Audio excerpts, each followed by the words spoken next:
Herkese salam. Bugünkü mövzumuz 100 sözlük esse yazmaqdır. Bilirsiniz ki 2027-ci ildə imtahan verəcək abituriyentlər üçün yeni imtahan modeli 100 sözlük esse oldu.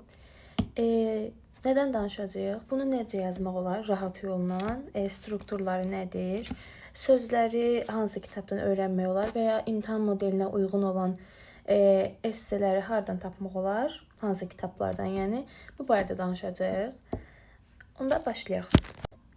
Deməli, birinci başlayaq sözlərdən. Əlbəttə ki, esse yazmaq üçün söz bazanız çox olmalı. Yaxşı deyirsiniz ki, söz bazam var, amma necə yazmalıyam onu bilmirəm. İki dənə kitab bilirəm buna aid. Bir dəqiqə.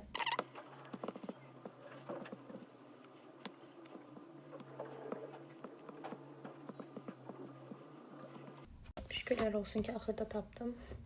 Biri bu kitabdır. Bunun məndə başqa versiyaları da var. Həqiqətən çox yaxşı kitabdır. Hələ ki əldə eləməmişəm deyə planşetdən göstərirəm, amma inşallah əldə eləyəcəm. Biri də başqa bir dənə var, onu da tapdım.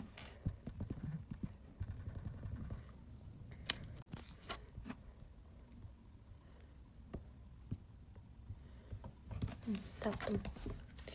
O birisi də bu kitabdır. Göstərim, inşallah görsənirdir. Deməli, bu iki kitabdır. Bu iki kitabın özəlliyi nədir? Əsas da bu kitab bu arada. Çünki burada həm söz bazanızı inkişaf etdirə bilərsiniz, həm də yəni söz bazanızı inkişaf etdirdikdən sonra esseni hansı yollarla rahat necə yazmaq olar, onları hamısını izah eləyir. Ona görə yəni bu kitabı əgər alma imkanınız varsa mütləq alın. Qiymətlərdəki bu axırıncı göstərdiyimin qiyməti 16 manatdır deyəsən. O birisinin də məndə 9-cu sinif olanı var dediyim kimi. İndi tapsam göstərərəm. Məndə 9-cu sinif olanı var. Hətta bir dənə bax. Tapdım. Məndə olan versiyası bu idi. Deməli qiyməti 13.50 imiş o vaxtlar. Yəqin ki hal-hazırda çıxan versiyası da 14-15 manat olar deyə düşünürəm. Çünki adətən kitab qiymətləri onsuz da eyni olur. Plus'daki bu göstərdiyim yəni bunun yeni modeli olacaq kitabın içində. Deyəsən reading və listening də var. Yəni əgər onu alsanız həm reading, həm də listeninginizi, həm də 100 sözlü essenizi, yəni üçü bir arada deyim də gücləndirə bilirsiniz. Belə esselər haqqında bu qədər. Yəni əslində buradakı mövzular yetərlidir. Amma mən bu kənarlara bir yerə də bəzi esseyə aid, yəni 100 sözlü esseyə aid mövzular qoyacağam. Çalışın onlar haqqında da yəni yazmağa falan çalışa bilərsiniz. Bir də ki, çoxlu istənən bir şey var idi. Onu deyim.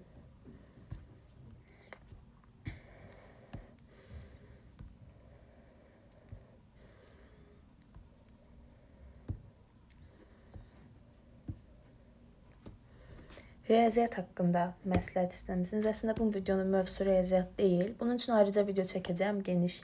Amma hələ ki burada qısa məlumat verim. Riyaziyyatınızı necə gücləndirə bilərsiniz? Birinci, müəllim seçiminiz çox düzgün olmalıdır riyaziyyat fənnində. Yəni dilini başa düşdüyünüz müəllimin yanına gedin, belə deyim də. Tutaq ki, bir müəllim var, məsəl üçün, belə çox tanınan bir müəllimdir. Amma dilini başa düşmürsünüzsə, onun yanına niyə də gedəsiniz? Yəni nə olsun ki, belə fikirləşənlər var ki, tutaq ki, qrupda 10 nəfərsiniz, 10 nəfərin 9-u başa düşür müəllimin dilini. Mən başa düşmürəm, o da demək ki, problem məndədir. Xeyr, belə bir şey deyil. Ola bilər ki, sizin təməliniz yoxdur ya da bazanız çox zəifdir. Ona görə də siz fərdi hazırlaşmalısınız. Yəni müəllim seçimini çox düzgün eləyin.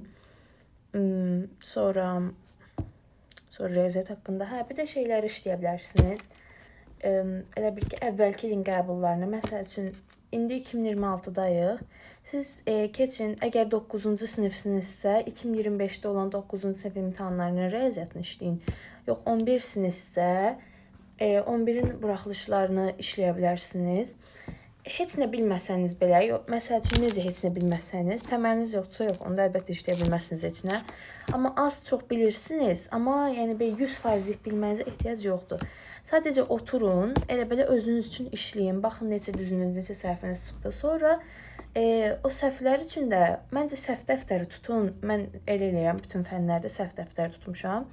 səhvlərim olduqca, məsəl üçün səhv sual yazmışam. 19-cu sual səhv yazmışam. 19-cu sualı yazıram həmin dəftərə. Altına da həmin sualın həllini yazıram və boş olduqca o dəftəri açıb vərəqləyirəm, səhvlərimə baxıram. Onda insanın göz yaddaşı deyə bir şey olduğu üçün sizin göz yaddaşınızda elə bir ki, o görünür və siz o səhvi %90% bir də eləmirsiniz. 10% də sizin diqqətsizliyiniz ola bilər.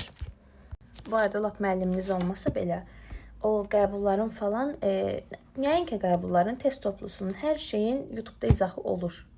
Oradan açıb baxa bilərsiniz səhv yazdığınız sualların düzgün həllinə. Bir də yayda dərs oxumaq məsələsi. Əslində bunu o biri videomda demişdim, abituriyentlərə tövsiyə olan videomda.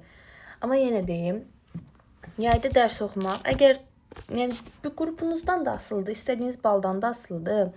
Amma ümumilikdə danışım, məsəl üçün 400-300 ballıq bir ixtisas istəyirsinizsə, sizin yayda oxumağınız əslində çox da vacib bir şey deyil. Çünki onsuz da sentyabrdan başlasanız da məncə çatdıra biləcəksiniz o 400-300 ballıq ixtisasa. Amma yox, əgər hədəfiniz varsa, elə şagirdlər olur, yəni hədəfi olmur, sadəcə yəni hara girim olsun, elə bir insansınızsa, yayda oxumağınızın anlamı yoxdur da, yəni. Onsuz da siz o 300 ballıq ixtisasa 500 balla düşsəz nə fərq eləyər, 300 balla düşsəz nə fərq eləyər. Amma yox, əgər hədəfi olan birisisinizsə, onda yayda hansı fənləri oxuyaq? Ancaq dərs oxuyun, elə bir şey eləməyin təbii ki də, çox pis bir şeydir, eləməyin. Niyə eləməyin? Çünki onsuz da sentyabrda hazırlıqlar və s. başlayır. Onda yay boyu oxumusunuz, onda sizin həvəsiniz də olmayacaq, nə də halınız olmayacaq həmin dərsləri oxumağa.